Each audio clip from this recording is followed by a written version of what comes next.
안녕하세요. 홍승탁의 세금 이야기 2강입니다.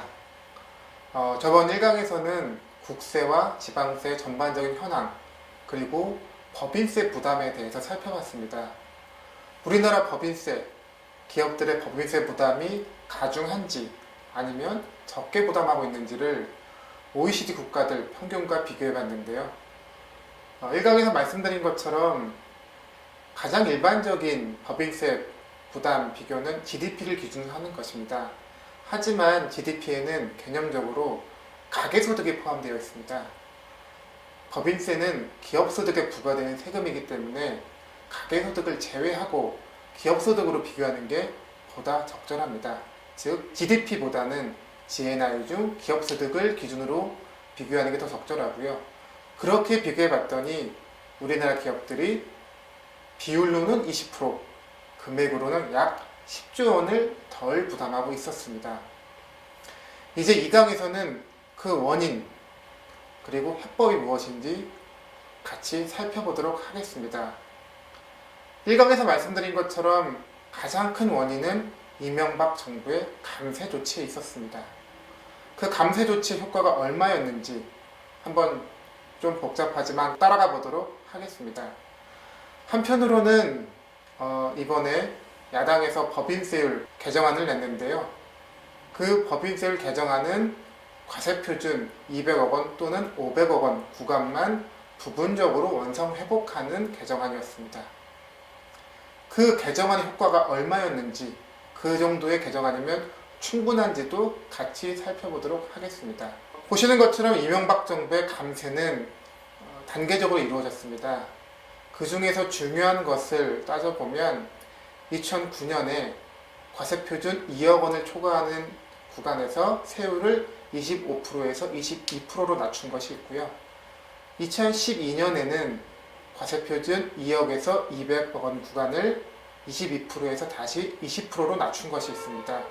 두 번의 감세 조치가 큰 영향을 준 감세 조치였습니다. 이 감세를 비율로 계산해 볼 수 있고요. 연도별 그리고 구간별로 계산한 결과가 아래와 같습니다. 2009년을 기준으로 보면 2억 원 이하 초과 구간에서 12%의 감세가 있었고 2012년을 기준으로 해서 보면 2억에서 200억까지는 20%, 200억 초과에서는 12%의 감세 비율이 있었습니다.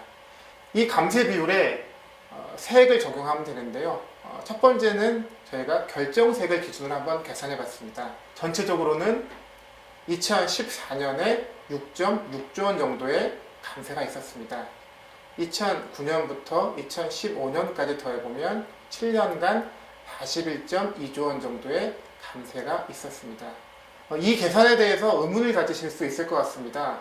첫 번째는 우리나라 법인세는 최저한세라는 것이 있는데 최저한세를 포함해서 감세 효과를 계산하면 과대 추정하는 거 아니냐 라는 의문이 있을 수 있고요.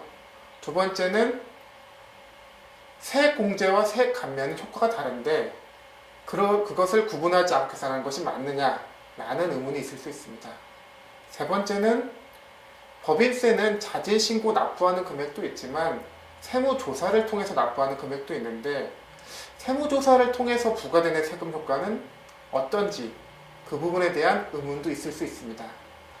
그 각각의 의문에 대해서 최저한세 부분은 계산해서 제외하는 것이 맞습니다. 두 번째, 세액 공제 감면의 효과에 있어서는 산출세액을 기준으로 계산하되 세액 공제 효과는 배제하고 세액 감면 효과만 고려하는 게 더 정확한 계산 방법이 됩니다. 세 번째는 세무조사로 발생하는 세금에 대해서도 비슷한 로직으로 감세 효과를 계산해 볼 수 있습니다. 세 가지 효과를 반영하기 위해서 이번에는 산출세액 기준으로 분류를 했고요. 산출세액 기준으로 연도별 그리고 과세표준 200억을 기준으로 해서 세액을 집계해 봤습니다. 2014년 기준으로 44조의 법인세가 산출세액으로 집계가 됐고요. 여기에 최저한세 금액을 제외해 줬습니다. 최저한세는 2014년을 기준으로 4.7조 원이 발생했기 때문에 4.7조 원을 차감했습니다. 즉 최저한세만큼은 감세 효과가 없다고 계산한 것입니다. 그렇게 되면 2014년 기준으로 39.3조 원이 해당 금액이 됩니다. 다시 감세 비율을 적용하기 위해서 200억 원을 기준으로 재분류를 했고요. 그 결과가 옆에 있는 표와 같습니다. 감세 비율을 적용해 보면 2014년 기준으로 7.3조 원의 세금이 감세 효과가 있었습니다. 구간별로 나누어 보면 200억 원 이하 구간에서 4.4조, 200억 원 초과 구간에서 약 3조 원입니다. 즉 이번에 야당에서 200억 원 초과 구간 또는 500억 원 초과 구간에 대해서만 법인세율을 원상 회복했는데 그 정도 조치로 가지고는 증세 효과가 크지 않다. 많아봐야 3조 원, 아마 2조 원 정도밖에 안 될 것으로 추정이 됩니다. 마지막으로는 세액 감면 효과를 계산한 것인데요. 산출세액이 증가하는 것만큼 감면 금액도 일부 증가할 것입니다. 그런데 우리나라는 세액 공제가 대부분이고, 즉 산출세액이 늘어나도 같이 늘어나지 않는 세액 공제가 대부분이고, 세액 감면은 크지 않기 때문에 그 효과는 그리 많지 않습니다. 그래서 2014년 기준으로 최종적인 감세 효과는 7.1조 원 정도로 예상이 됩니다. 7년 효과를 한번 더해본다고 하면 2015년은 아직 과세표준 구간별 집계가 되지는 않았는데요. 산출세액이나 부담세액이나 모두 2014년보다 증가했습니다. 최소한 2014년만큼의 감세 효과는 있을 것으로 예상되고요. 그래서 2015년을 2014년과 같다고 가정해서 7년 효과를 더해보면 약 45조 원이 됩니다. 굉장히 큰 금액이죠. 연간 7조 또는 8조에 해당하는 금액입니다. 여기에 세무조사 효과까지 계산하면 더 커집니다. 2014년 기준으로 보면 세무조사로 거둔 세금도 6조 원이 넘었습니다. 그런데 그 세무조사로 세금을 거둘 때도 낮춰진 세율을 기준으로 세금을 걷기 때문에 세율이 올라간다고 하면 그 세무조사로 부과되는 세금도 늘 거고요. 그걸 단순 비율로 환산하면 2014년 기준으로 8.4조의 금액이 됩니다. 지금까지 본 것처럼 이명박 정부의 감세 조치를 전체적으로 전면적으로 원상 회복한다고 하면 7에서 8조의 증세 효과가 있습니다. 이것은 꼭 해야 되는 금액입니다. 이렇게 전체적으로 세율을 변경하는 원상 회복하는 문제 말고 또 다뤄야 될 문제가 하나 더 있습니다. 대기업 공제 감면 이슈입니다. 대기업과 가계 제로섬 게임이 있는데요. 아시는 것처럼 대기업들은 과거에 여러 가지 집중 육성 정책을 통해서 성장해 왔습니다. 옛날 시골에서 가난한 집 맏아들에게 모든 지원을 다 쏟아부어서 대학 보냈던 것처럼 우리나라 대기업들도 과거에 많은 혜택을 받아왔습니다. 그런데 그런 혜택 말고도 지금까지 최근에도 받고 있는 혜택들이 많은데요. 그 중에 하나가 전기요금입니다. 잘 아시는 것처럼 우리나라 전기요금이 주택용도 OECD 평균보다 싸지만 산업용 전기요금은 더 쌉니다. 감사원에서는 한국전력이 산업용 전기요금을 원가 이하로 판매했다고 지적한 사례도 있었습니다. 원가 이하로 팔게 되면 한전은 적자가 누적될 수밖에 없기 때문에 어딘가에서 그걸 벌충해야 되는데 당연히 가계, 주택용 전기요금에서 그 손실을 벌충할 수밖에 없습니다. 즉 대기업과 가계가 제로섬 게임을 하고 있는 것이죠. 두 번째는 고환율 정책입니다. 환율을 시장에서 결정되도록 놔둔다고 하면 그로 인한 대기업 혜택, 가계의 손실 없을 수 있습니다. 하지만 인위적으로 환율을 올린다고 하면 수출 대기업은 이득을 보고 수입하는 공산물이나 농산품을 쓰는 가게는 손해를 봅니다. 최근에 미국이 다시 우리나라를 환율 감시 대상국으로 지정했습니다. 조작국까지는 아니지만 아직도 인위적인 고환율 정책을 쓴다는 의심을 하고 있다는 반증입니다. 세 번째는 대기업에 해주는 공제 감면입니다. 이 부분은 뒤에서 한번 자세히 살펴보겠습니다. 세 가지 중에서 전기요금 부분 한번 구체적인 수치를 따져보면 국정감사 과정에서 한국전력이 제출한 자료입니다. 기업별로 원가 이하로 할인해준 금액이 많게는 2천억 원, 15번째 기업인 경우에는 360억 원 정도 됩니다. 다 더해보면 2014년 기준으로 100대 기업에 깎아준 원가 이하 할인받은 금액이 2조 원에 해당합니다. 말을 뒤집으면 2조 원만큼 가게들이 대기업을 지원하고 있다는 얘기가 됩니다.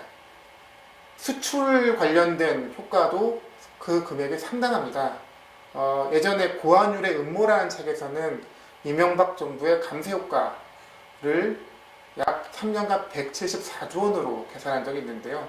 그 계산은 좀 과도한 측면이 있어서 좀 간단하게 그리고 가장 적게 최소한으로 한번 추정해 봤습니다. 2015년 기준으로 우리나라의 수출액은 약 5천억 달러, 수입액은 약 4천억 달러가 됩니다. 여기에 100원씩 인위적으로 금액을 올리면 수출액은 50조가 늘고요. 수입은 40조가 납니다. 물론 그 금액만큼 혜택과 손실이 있는 건 아니고요. 수입 중에서는 수출용 기업들이 직접 쓰는 수출용 수입이라는 것이 있습니다. 당연히 제거해야 되는 거고요. 내수용 수입 중에서도 자본재나 원자재는 효과가 복잡합니다.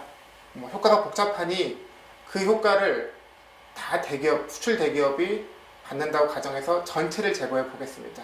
그렇게 전체를 제거한다고 하더라도 수출 대기업은 100원을 인위적으로 올린다고 하면 15조의 혜택을 보고 일반 가게는 최소 6조의 손실을 봅니다.